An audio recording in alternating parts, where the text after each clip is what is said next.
Hello everyone.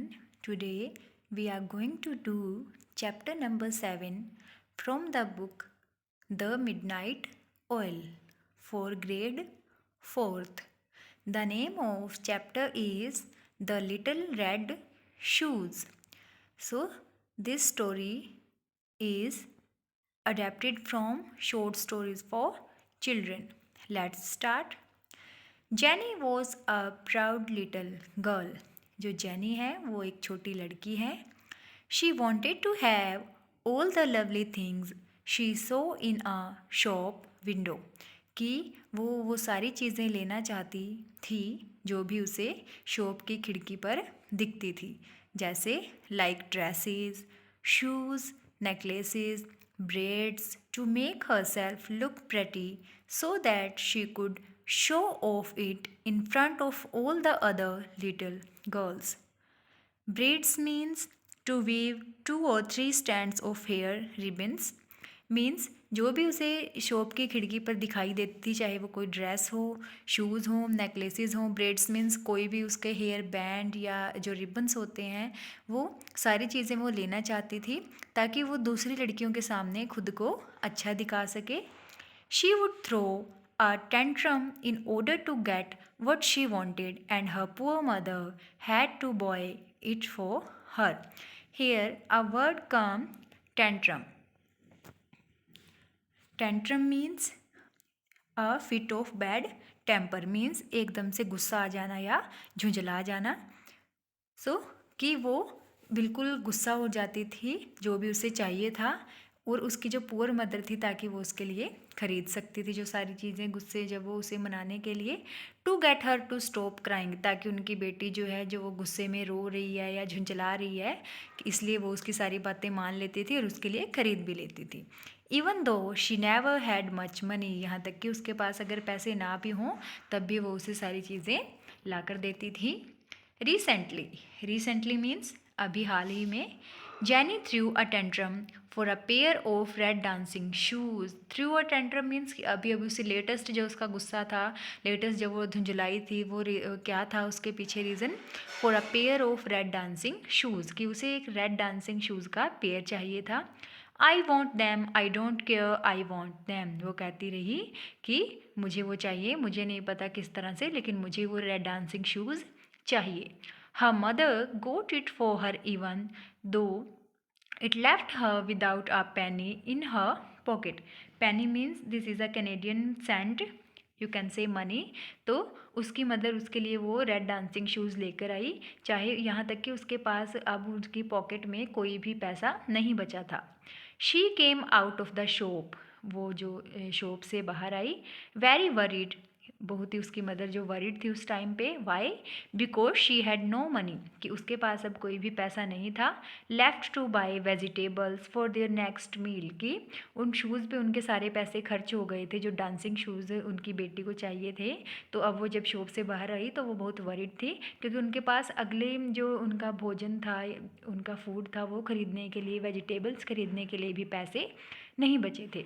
Where as Jenny was jumping up and down in delight. Delight means happiness, कि जहाँ पर उसकी mother दुखी थी वहीं पर वो उस समय खुश भी थी, क्योंकि उसे जो चाहिए था, जो रेड डांसिंग शूज़ उसे चाहिए थे, वो मिल गए थे. A strange man dressed in ragged clothes. Here a word comes ragged. Ragged means torn और शैबी मीन्स बिल्कुल फटे हुए, कि तभी एक स्ट्रेंज मैन आया जो बिल्कुल ही फटे हुए कपड़ों में था. With an old hat on his head, और उसके सिर पर एक पुरानी हैट थी. And a beard half red and half white had been watching Jenny for some time. कि जो जेनी को देख रहा था, एक ऐसा इंसान, एक ऐसा स्ट्रेंज मैन जो बिल्कुल फटे पुराने कपड़े पहने हुए था, उसके सिर पर एक पुरानी हैट थी, और उसकी जो दाढ़ी थी, बियर्ड मीन्स जो दाढ़ी थी, वो आधी लाल और आधी सफ़ेद थी, जो काफ़ी समय से उसे देखे जा रहा था जेनी को. And wanted to teach her a lesson, और वो जेनी को एक सबक सिखाना चाहता था. Want teach her a lesson means किसी को कोई सबक सिखाना.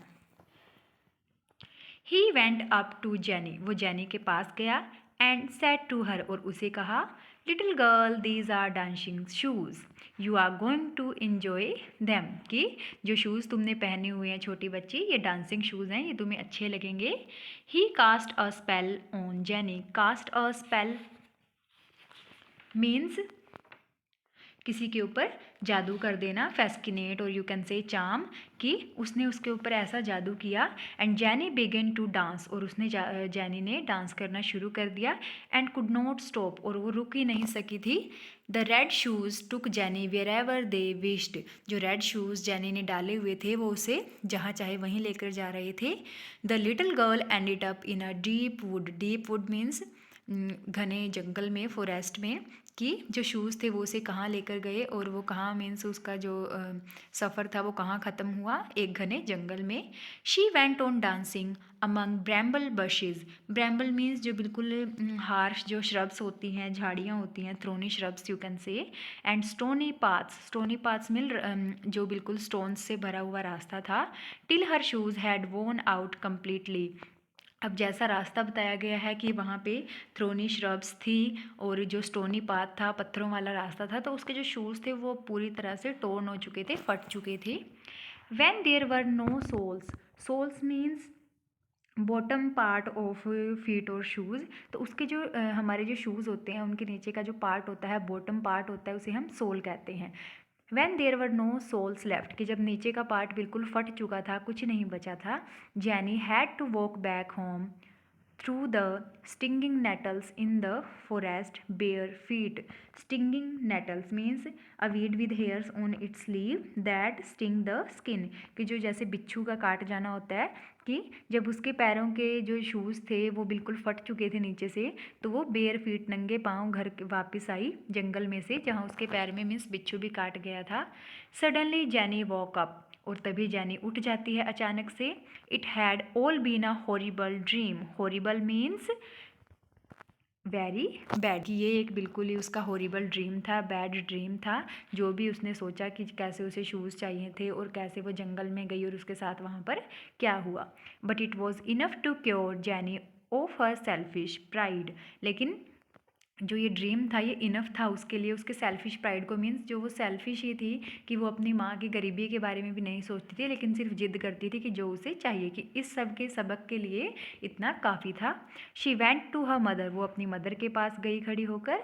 एंड सेड, और क्या कहा, मम्मी प्लीज़ फॉरगिव मी, कि मम्मी प्लीज़ मुझे माफ़ कर दीजिए। I have been a horrible child. Again a word comes horrible. Horrible means very bad. उसने कहा कि मैं एक बहुत ही बुरी लड़की हूँ। I will never do this again, कि आज के बाद मैं ऐसा नहीं करूँगी, मीन्स आज के बाद मैं ऐसी ज़िद नहीं करूँगी।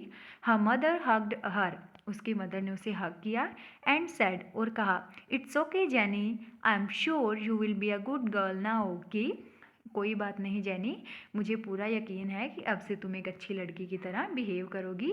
जैनी had learned her lesson the hard way. इस तरह से, इस हार्ड वे से जैनी अपनी लाइफ का जो लेसन था, वो सबक जो था वो सीख चुकी थी। So this is all about today's topic the little red shoes. What is the moral of this chapter, क्या मोरल है इस स्टोरी की, कि हमें कभी भी ज़िद नहीं करनी चाहिए। हमारे पेरेंट्स हमारे लिए जो करते हैं वो बिल्कुल सही होता है, लेकिन हमें उनकी इस मजबूरी का फ़ायदा नहीं उठाना चाहिए। हमें हमेशा अपने पेरेंट्स की बात माननी चाहिए। So this is all about today's chapter number 7, The Little Red Shoes. Hope you all have understood the chapter well. Thank you.